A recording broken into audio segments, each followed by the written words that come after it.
Tough day, no doubt about it. Tough performance. It was, but I expected this. I expected this performance isn't a surprise to me in terms of what happened today on that pitch, in terms of Liverpool ripping us to shreds, in terms of Liverpool dominating us.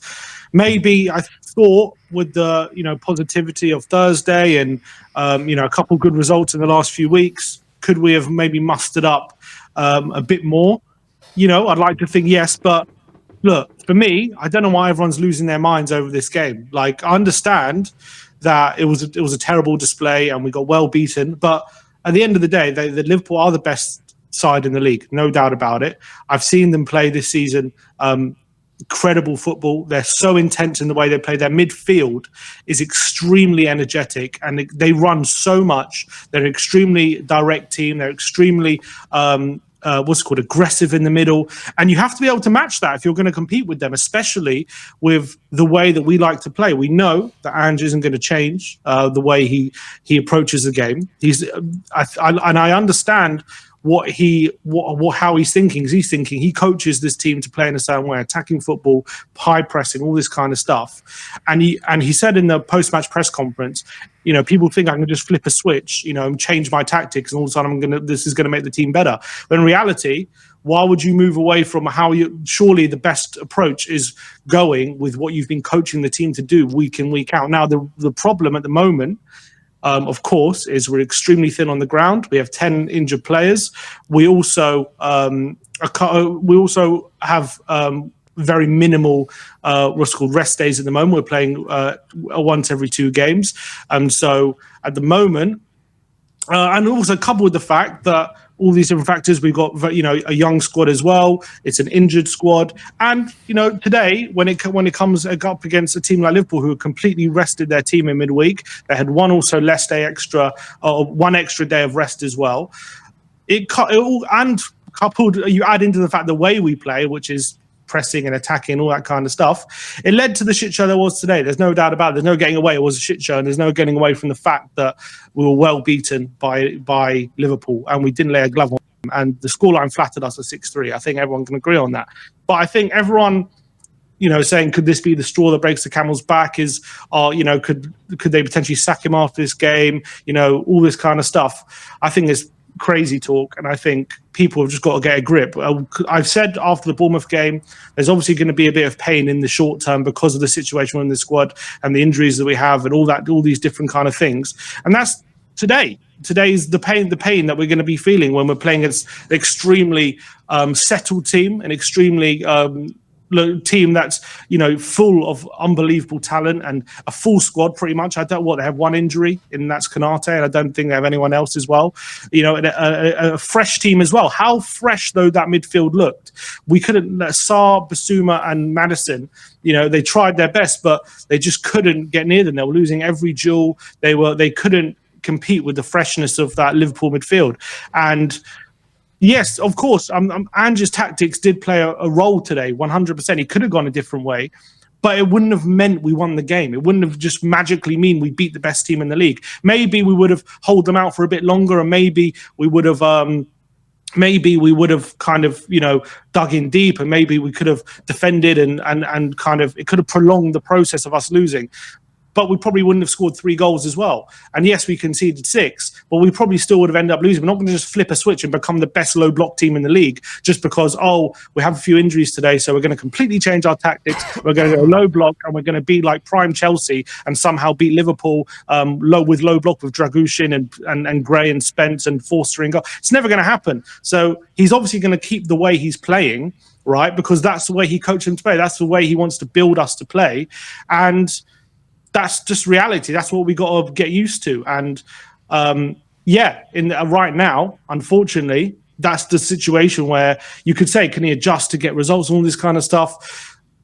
There was managers have done that, and they maybe get short-term reprieve, and then all of a sudden they can't stay there. You can't sustain it long-term. When players come back, all of a sudden it's a mishmash. We've seen it even when Ten Hag, he said in his first season, he didn't have the players to play his way of football, so he completely changed it up, and he went to change it to a low block, counter-attacking team, and it went well for a bit, but then he couldn't change it actually how he wanted it, and it could never got long-term success. It went bad. Now, obviously, look, we're 12th, we're 11th in the league at the moment. It's not a good enough situation, no doubt about it. But my point at the moment is just off the back of today. Today was so many circumstances going into today's defeat. I don't sit here and say, Ange was terrible today because of what I saw, because it was inevitable what was going to happen today, in my opinion. But do you not think that even with, I agree with you. Obviously, we're not going to turn into prime Chelsea and go and beat Liverpool because we go low block. But don't you think it gives us a better opportunity to maybe staying in the game? Don't you think that potentially, when you're looking at the squad and you're looking at the players at our disposal, why go with the exact same 11 that you played on Thursday and you put in such a big shift? Like, you had Brennan Johnson on the bench there that hadn't started over the last 2 games. You got Timo Werner there, and I know Timo obviously ain't playing well at the moment, and Ange laid into him. You got a doggy there, you got Reguilon there, you've got Bergvall there who's looked good over the last couple of games. You've got players there that can actually come in and are a lot more fresher than the players that they had on the pitch. Agreed, but look at the players you just named. Like, these are, like, especially Reguilon. Like, shouldn't even be part of the plans. He's still here, but no, I don't think he's here by choice. To be honest, Bergvall, look, he's an 18-year-old kid. He's done well. Do we think he comes in against a team like Liverpool and has a better chance of dominating the midfield than someone like Basuma does, who's an experienced player? Like, even if he's lagging a bit. Obviously, Bergvall came on and did really well for the last half an hour, but he only had to play half an hour. Basuma had to play 90 minutes on Thursday, and he played that 90 minutes today. I don't think he was the worst one, but look, someone like Sarr as well. He has a bit more experience today. Yeah, I thought Basuma wasn't great. Sarr was all right. I thought Sarr did okay. I don't think anyone was good, really. But I don't think he was. He played 90 minutes. I don't think he was the worst of the middle three. But obviously, he struggled badly for sure. Could he have freshened things up potentially? And look, could he have brought in Johnson? And that's what we were calling for. Put Decky in the middle. Could he have started with Doggy? Albeit, was he 100% fit? Look, those are maybe accusations you can throw at him, but if that's not the accusations I'm hearing like style of play and all this kind of stuff. Look, he decided to pick the team he did today. I don't know the reasons why he didn't try and freshen it up a bit, but like, I'm sure he wants the freshest team out there because that's exactly what his style of play relies on. It relies on intensity, it relies on aggression, relies on getting near to the opposition.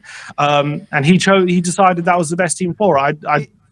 He could have freshened it up. And he could have changed it, but you're talking about why didn't he play Reguilon? It's like, well, no. Forget about the actual decisions, right? My thing is this style of play and these tactics, is it sustainable throughout a whole season? And can we expect to win trophies playing this style of football? Well, I don't know. That remains to be seen. I'm willing to wait it out. I don't, based off. Is it sustainable? His way of playing, is it sustainable? Well, he's won trophies with it, so he can win trophies. Now, is it sustainable in the biggest leagues and against the best teams with the biggest tests, with the players that we got? When we have this kind of squad and we have these injuries, definitely not. It clearly needs players in rotation. It needs high quality players to be able to step in and keep up that intensity 100%. Oh. With the injuries that we have, yes, it's not sustainable for sure. We're running on empty right now. I think everyone can see that.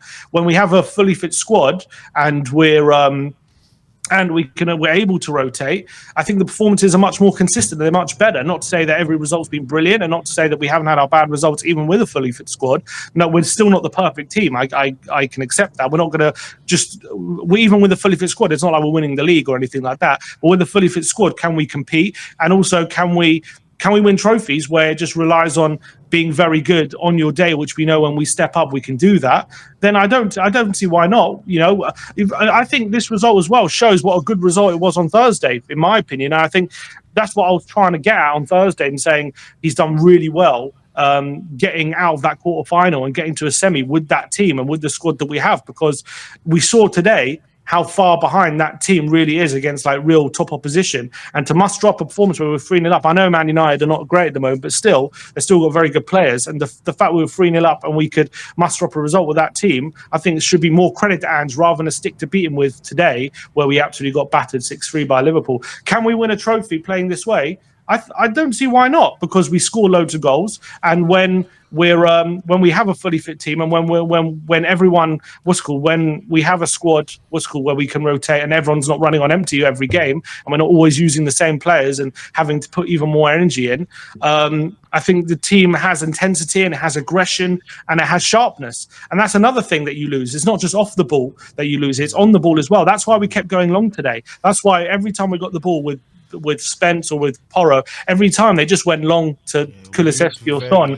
It's because we didn't want to play the ball in the middle. It's because didn't have that sharpness. You need that intensity. It's not just off the ball, but on the ball as well, because you need to be making quick movements, sharp interchanges with your teammates. And we were just getting caught every time by Liverpool. And that's not because these middle three, Sarr, Bissouma and Maddison, are just rubbish players who can't do that. They can, but every time they tried to, Liverpool just had that extra bit of sharpness and intensity, which we were lacking today. And that's why, it's a sign of a tired team when they just keep going long, which we did today. Sometimes it's laziness, but I think today it was just we didn't have the energy to play that football that we know we can play. We just kept going long to Kulusevski and Son, because that's like the only space we could see at the moment. It's like we didn't have that intensity to go through the middle today. But can you not see? Like, I mean, in my opinion, like I get what you're saying about he's trying to drill these tactics into the players, and this is his way of playing. But in a specific game, when you know all these situations coming into it, you know how fresh Liverpool are, you know how tired Spurs are, you know it's the same players playing week in, week out. Why not in a one-off game just tweak things, make it harder for us to beat? It was one ball that literally was taking out our defence, taking out our whole team out of it every single time. It was so easy to play through us today. 9 big chances we conceded today. We conceded 6 goals. I mean, that was a team like not at the races at all. So surely he could have done something tactically to stem the tide a little bit, at least. Maybe, and again, as I say, maybe you prolong it a bit more, and maybe we concede in the 80th minute instead of in the first half. Maybe it's not an embarrassment. Yeah, we ended up 6-3. We ended up losing 6-3. It was an embarrassing performance, and we did show a bit of fight, obviously, at 5-1 to get it back to 5-3. But obviously, it was too little, too late. Liverpool could score at will, and I take all those points. Liverpool could score whenever they felt like scoring. Absolutely, they are the best team in the league. Look, could he have made changes? Could he have done all these different things? Maybe, but his course of action is we go with how I have trained this team to play. That why would he think the best course of action was to be completely change the game plan because that is not going to necessarily bear fruit, and maybe it'll make. There's more chance of it bearing fruit. These are all maybes, though. These are all maybes. These are all maybes. Maybe we probably wouldn't score 3 goals. Like that's probably what he's thinking. Yeah, but Sim, that maybe you're right. Maybe that is a maybe, and too many maybes in this conversation. There's a lot of maybes. But the reality is the way we played was a definite. What was going to happen?